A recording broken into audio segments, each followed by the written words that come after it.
Ladies and gentlemen, at this time, we have our final presentation. And at this time, I would like to welcome to the stage State Senator Ed Charbonneau, who's going to make a presentation, I think, that may culminate into letting Pop know how this entire state feels about him.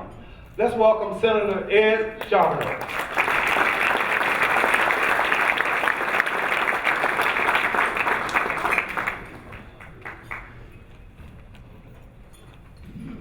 Thank you, Chuck. It's an extreme pleasure and an honor for me to be here today because I'm representing the governor of the great state of Indiana, Mitchell Daniels. And I have the distinct honor of presenting one of the highest awards that's given by the state of Indiana. And Coach, just like the folks in East Chicago, the folks in Maryville, and the folks in Northwest Indiana are proud of you. There are 6 million other Hoosiers that are proud of what you have done. Proud of, I think, the Hoosier values that we all understand and that mean so much and are great foundations for all of us as we go through life. And Coach, you have certainly taken that foundation and made us all very proud. So this is very significant, and again, I'm very honored to be able to do this. And I would like to just read this real quickly. And this, as Chuck said, put it down just a little bit. As Chuck said, this is the last award, because if you notice, they've been getting bigger and bigger and bigger. The next one they were going to give couldn't get through the door, so we stopped with this one. But State of Indiana, Office of the Governor, Mitchell E. Daniels, Jr. To all to whom these presents may come, greetings. Whereas some individuals distinguish themselves through significant contributions to their communities, and whereas the qualities and characteristics of such individuals reflect the best of the great state of Indiana, and whereas the actions of these individuals endear them in the hearts and minds of all Hoosiers, and whereas all Indiana treasures individuals who give their time and talents out of an abiding sense of responsibility, commitment, and concern for others, and whereas Gregg Charles Popovich is such an individual who has earned the respect and admiration of Hoosiers across the state and is worthy to join the ranks of these honorees.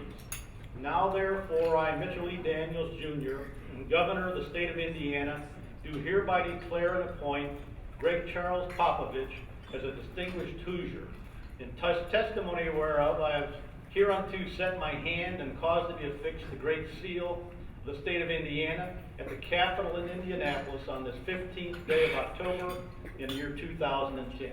Mitchell E. Daniels.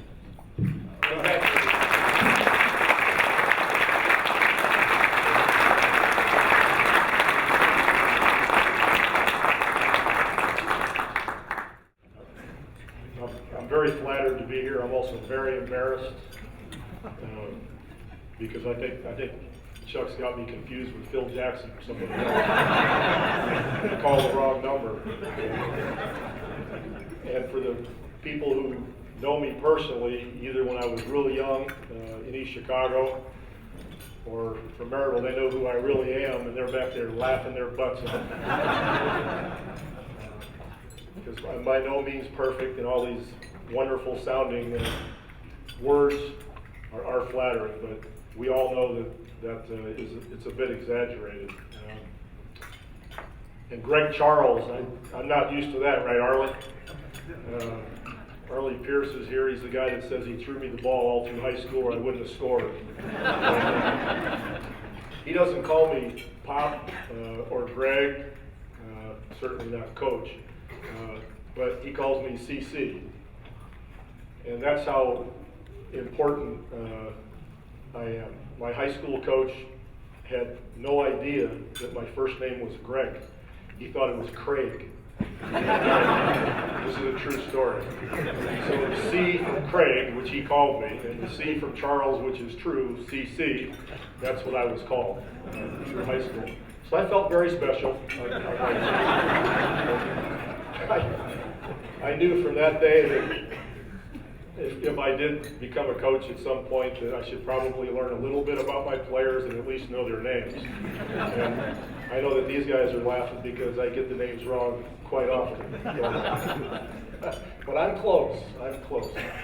I'm just going to reminisce for a minute because I never get to come. And as Chuck said, it's been a long week. Is that light going to be on the entire time? So I can't see the people at all? If you can figure that out, do that. I'm used to having my way, so if you can move it, that'd be great.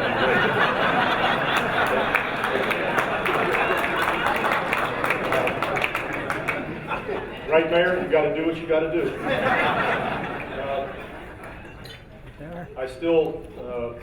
I took the guys, we got off the plane, we drove over to East Chicago, we went by 4004 Butternut Street in Sunnyside, where I used to live, and then on Euclid Avenue when I was even younger, and showed them we used to walk underneath the road to go to Franklin Middle School over there.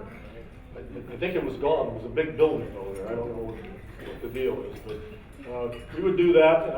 I just remember those days fondly. Growing up, all I thought about through 5th grade while I was in the harbor was I want to play for Johnny Morato, and I want to be an East Chicago Washington Center. That's all I thought about. That was the way it was. And, my parents were divorced, and we moved out to Maryville, and I thought I had landed on the moon. Everything was so different, and I can remember huddling up in the kitchen and turning on the transistor radio, and I think it was 1960. But when Washington was downstate, wanted all of the days of Bobby Cantrell and Ron Diviak and those guys, for the old timers that are here.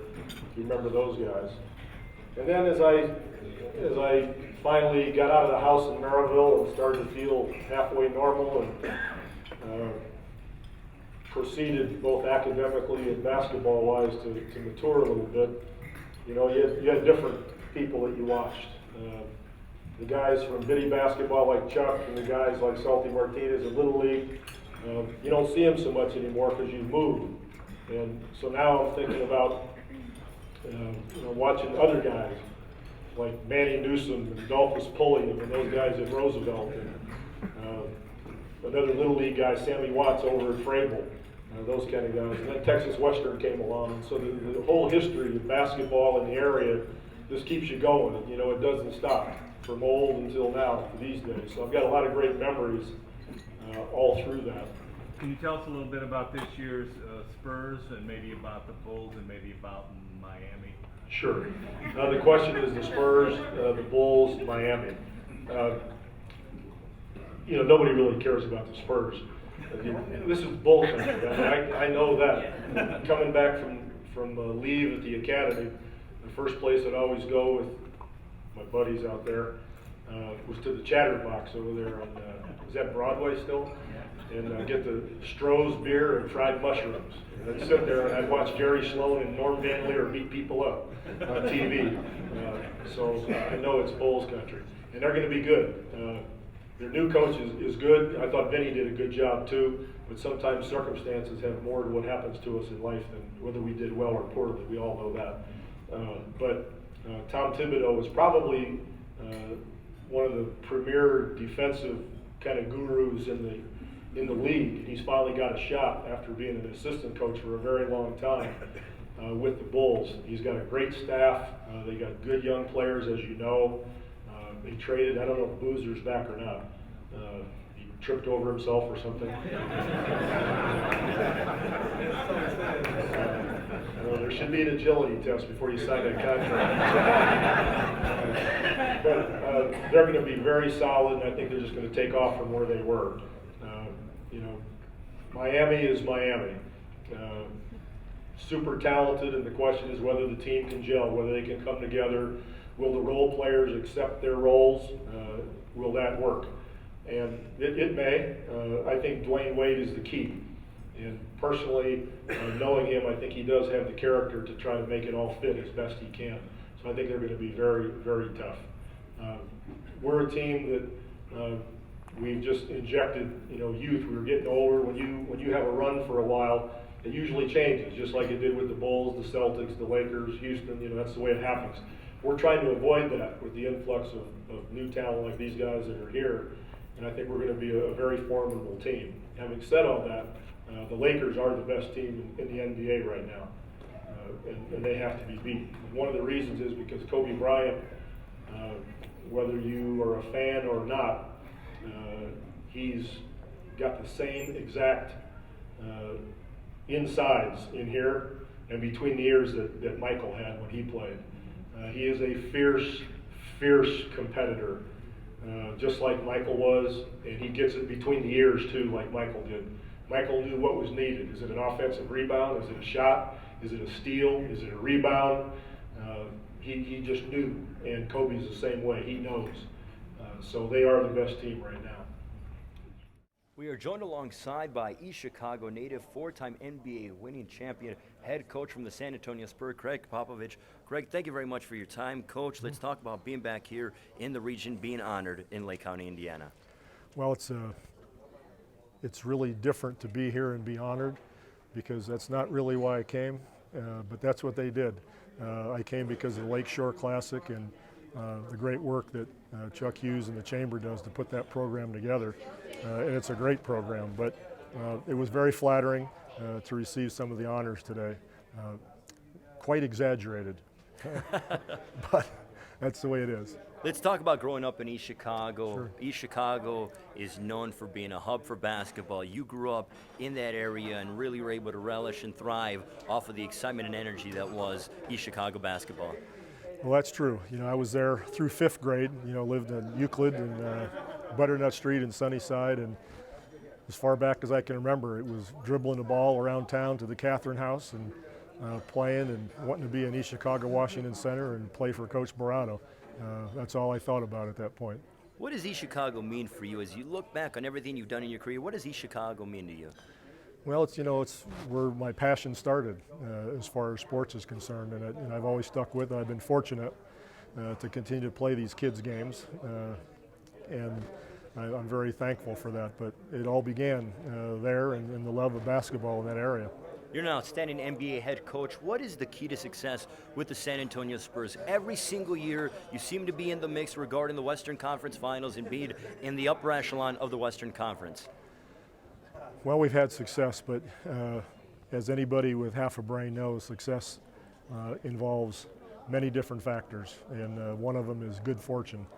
And when you're able to draft Tim Duncan right behind David Robinson, you got a pretty good chance for success. So it's more about that than anything else. When you win an NBA title as a head coach, what does that mean, knowing that you are amongst the pantheon of the greats that have coached and have played in the NBA?